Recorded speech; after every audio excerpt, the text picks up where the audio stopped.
Assalamu alaikum everyone. I am Barrister Hamna Zain and today we'll be discussing the most interesting topic and very easy topic. Relatively थोड़ा detailed है लेकिन मेरा personal favorite है which is summon. Now summon क्यों? क्योंकि summon बहुत layman term में हर किसी को summon word हर किसी ने सुना होगा. Everybody must have heard what a summon is कि कोर्ट का summon आया है, इस तरह की चीज़ें. लेकिन summons की reasons क्या होते हैं, summons issue कब किया जाता है, किसको issue किया जाता है और summon की क्या essentials होती हैं, ये आज हम cover करेंगे. अच्छा, सबसे पहले मैं आपको बता दूं कि समन कवर होता है सीपीसी में from under section 27 till 32 and order 5 of CPC. So ये इसके रेलेवेंट सेक्शन.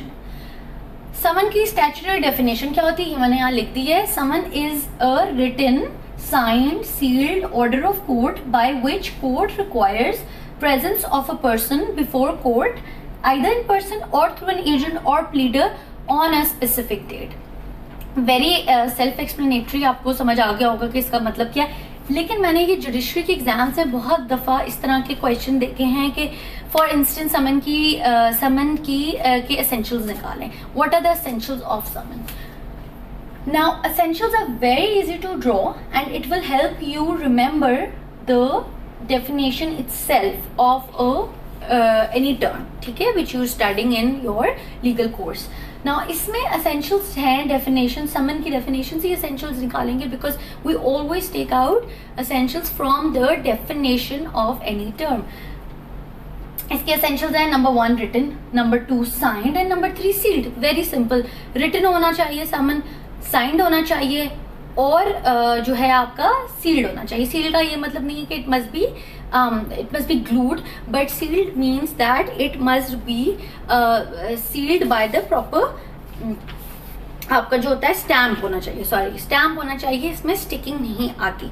अच्छा, बेसिकली ये अदालत का एक बुलावा होता है. अब in short I will rephrase what summon is. Summon क्या होता है? समन अदालत का ऐसा तहरीरनामा होता है जो कि एक मुकर्रर तारीख पर एक शख्स को अदालत में बुलाने के लिए किया जाता है.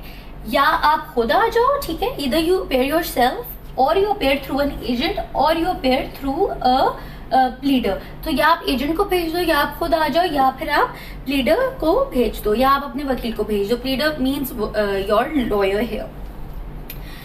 The reason being that why summon is issued. आप लोग सोचते होंगे हाँ समन है, ठीक है, इशू कर दिया, एक तरीके का एक राइटिंग में एक चीज़ है कि जी डिफेंडेंट को पेश होना है. रीज़न ये है कि कोर्ट बेसिकली चाहता है कि डिफेंडेंट के खिलाफ जो भी ट्रायल या मुकदमा सूट इनिशिएट हुआ है उसमें डिफेंडेंट के पास अपना राइट हो कि वो पहले से ही आके उसको एक तो उसको इन्फॉर्मेशन दी जाती है कि आपके अगेंस्ट ये मुकदमा शुरू हुआ है.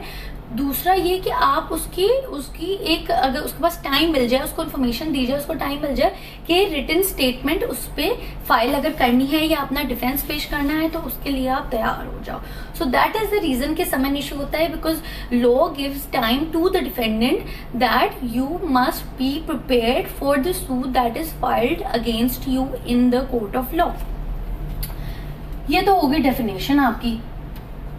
अब हम आ जाते हैं कि समन की इशुएंस ऑफ समन, ठीक है. इशुएंस आपका आ जाता है सेक्शन 27 के under. So issuance of summon comes under section 27 and when is it issued? Once the suit is duly filed. Suit से इंस्टीट्यूशन से पहले नहीं होता, सूट के स्टार्टिंग से पहले, मुकदमे के स्टार्टिंग से पहले समन नहीं दिया जाता. जब मुकदमा शुरू हो जाता है, इट्स ड्यूली इंस्टीट्यूटेड, तब आपका समन इशू किया जाता है. अच्छा, इसमें समन में हमेशा पर्पस लिखा जाता है कि व्हाट इज द पर्पस, किस पर्पस के अगेंस्ट जो है वो आपका समन, क्या रीजन था जिसकी वजह से आपको बुलाया जा रहा है. तो वो हमेशा राइटिंग में लिखा जाता है समन में पर्पस. अच्छा, दो तरीके के होते हैं, एक तो सेटलमेंट ऑफ इशू हो गया और दूसरा फाइनल डिस्पोजल ऑफ सूट हो गया. सेटलमेंट ऑफ इशू मीन्स के जो है ट्रायल आपका नॉर्मल ट्राइबल सूट होता है कि जब नॉर्मल सूट स्टार्ट होता है उस पर समन इशू किया जाता है, एक नॉर्मल आपके सेटलमेंट के ऊपर ये दिया जाता है. दूसरा है कि final disposal of suit. Now you must be thinking कि why final disposal of suit when summon is should be served, when I just said that summon is served once the suit is started. तो ये initial period पे होता है, yes, this is relatively contradictory that final disposal of suit पे भी summon serve तब किया जा सकता है only in one condition, when is that, when summary trial में प्रोसीडिंग्स इनिशिएट हो. सो स्पीडी ट्रायल्स के लिए समरी ट्रायल्स स्पीडी ट्रायल्स एक ही चीज होती है.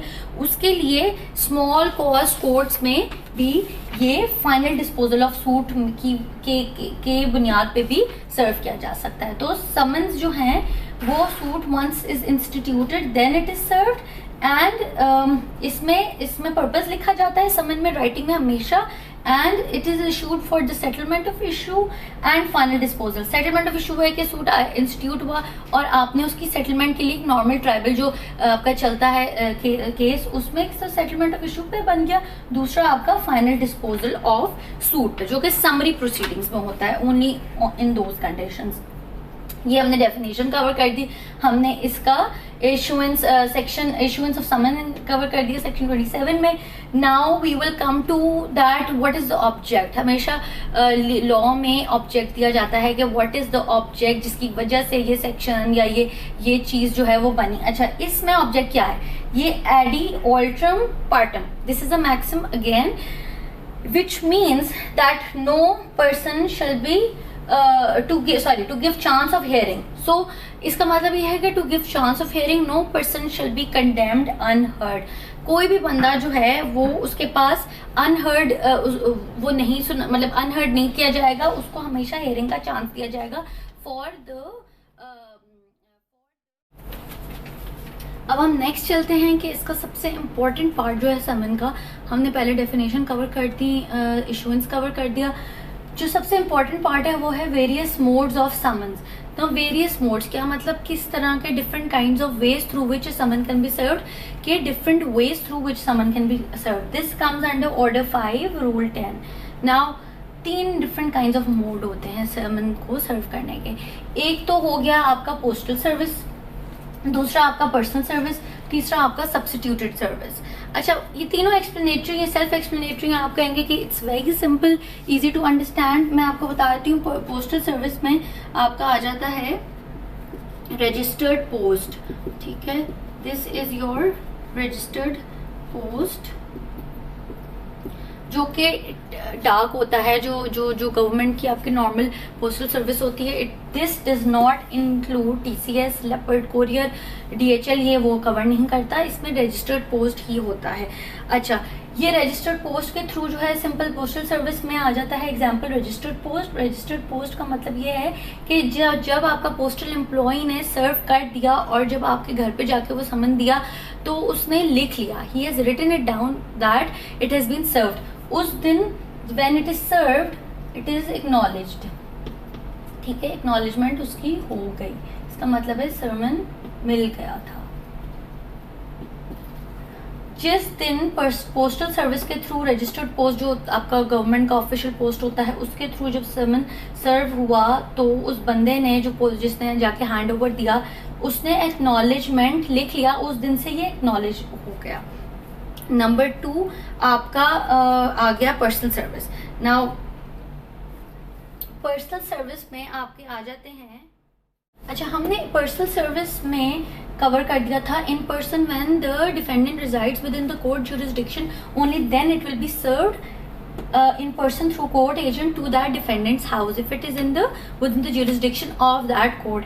Number 2 आपका empowered agent. अच्छा, you must always remember कि empowered agent अगर defendant खुद नहीं आ सकता तो वो जो उसका empowered agent है वो आपका for example it has to be a male member of the family, so servant वगैरह नहीं हो सकता. आपका empowered agent भाई होगा और जैसे कि जिसको पावर ऑफ अटर्नी वो दे दे कि ये जाके मेरे बिहाफ पे रिप्रेजेंट कर ले मेरे मैटर को, so he will look into that matter.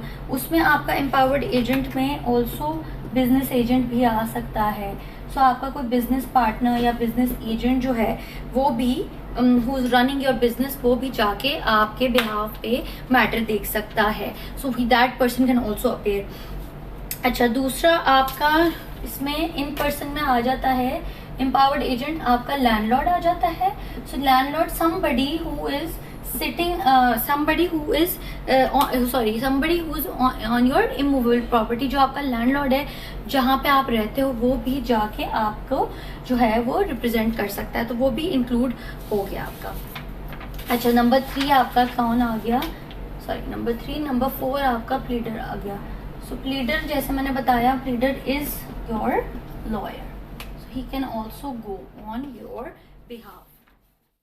हमने ये दोनों कवर कर दिए, पोस्टल सर्विस और personal service, very simple, I don't think there should be problem in these.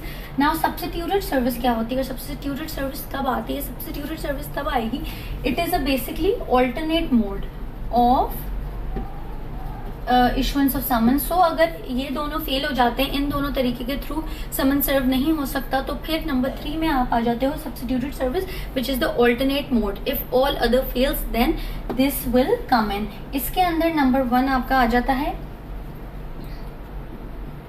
A fixation of a summon at a prominent place in your house. अच्छा, इसमें आपको बता दूँ, नंबर 1 सब्स्टिट्यूटेड सर्विस में आ जाएगा आपका अफिक्सेशन, ठीक है, affixation of a copy of the summon, जहाँ घर के बाहर आप बिल्कुल प्रोमिनेंट जगह पे चिपका दें कि ये जो प्रोमिनेंट सी जगह है डोर के बाहर, फॉर एग्जांपल कि आउटर डोर पे लगा दें कि समन जो है आपका, आपने इस डेट पे, इस टाइम पे, इस अदालत में आके पेश होना है, वहाँ पे आप आउटर जगह पे लगा दें, बिकॉज वो बंदा मिल ही नहीं रहा, ठीक है, तो वो सब्स्टिट्यूट सर्विस में आ गया फिक्सेशन ऑफ फिक्सेशन हो गई आपकी। दूसरा इलेक्ट्रॉनिक डिवाइस है, जो कि आजकल बहुत कॉमन वे है, ये फ़ोन, इसमें इलेक्ट्रॉनिक में फ़ोन आ गया, सॉरी इलेक्ट्रॉनिक में आपका फ़ोन आ गया है, रेडियो आ गया, रेडियो का टाइम नहीं है इतना, रेडियो, टीवी, व्हाट्सएप, ट्विटर, कोई भी सोशल मीडिया के थ्रू। सो पहला सब्स्टिट्यूटेड सर्विस का है अफिक्सेशन, का बाहर आपने समन लगा दिया या किसी प्रोमिनेंट जगह पे नीचे ऐसे स्लाइड कर दिया डोर के, यूजुअली तो आउटर डोर पे चिपका देते हैं। नंबर 2 इलेक्ट्रॉनिक डिवाइस के थ्रू, फोन हो गया, टीवी हो गया, रेडियो हो गया, व्हाट्सएप आजकल बहुत है, ट्विटर हो गया, so any other means of the social media के थ्रू भी हो सकता है। Number 3 your urgent mail service. Now what is this, this is the same which I mentioned, Leopard, DHL, आपका लेपर्ड हो गया, DHL हो गया, एंड आपका और भी कोई अर्जेंट जो तरीका होता है वो, उसके थ्रू समन सर्व हो सकता है। अच्छा, I will remove this,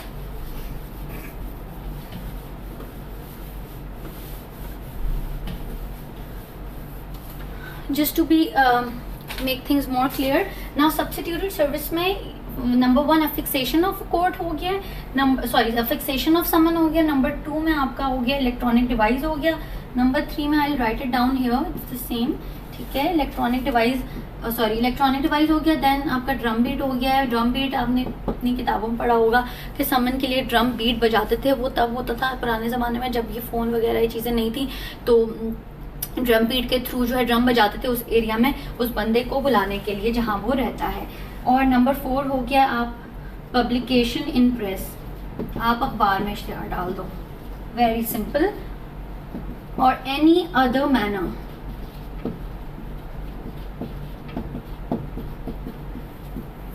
substituted service, fixation of the summon, electronic device, और आपका हो गया अर्जेंट मेल सर्विस हो गई, ड्रम बीट हो गई है, पब्लिकेशन इन प्रेस हो गई है, और आपकी एनी अदर, नंबर 6 था ये, any other manner in CPC। अब इस एनी अदर मैनर का मकसद ये है कि अभी एक अमेंडमेंट आई थी 26A में, that it could be done all together to make the process speedy. So for to avoid any further delays, जहाँ पे CPC के अंदर कोई भी और तरीका है उसके थ्रू भी कोर्ट जो है समन आपका जो है वो उस मोड के थ्रू समन सर्व कर सकता है। हमने पढ़ ली डेफिनेशन, इशुएंस ऑफ समन हो गया, आपका modes, various modes of summon हो गया। Now we will come to the last part of this chapter which is what are the consequences if the defendant fails to appear, regardless के उसको समन सर्व हो गया, उसके बावजूद वो अपीयर नहीं होता, तो what are the consequences in that case scenario.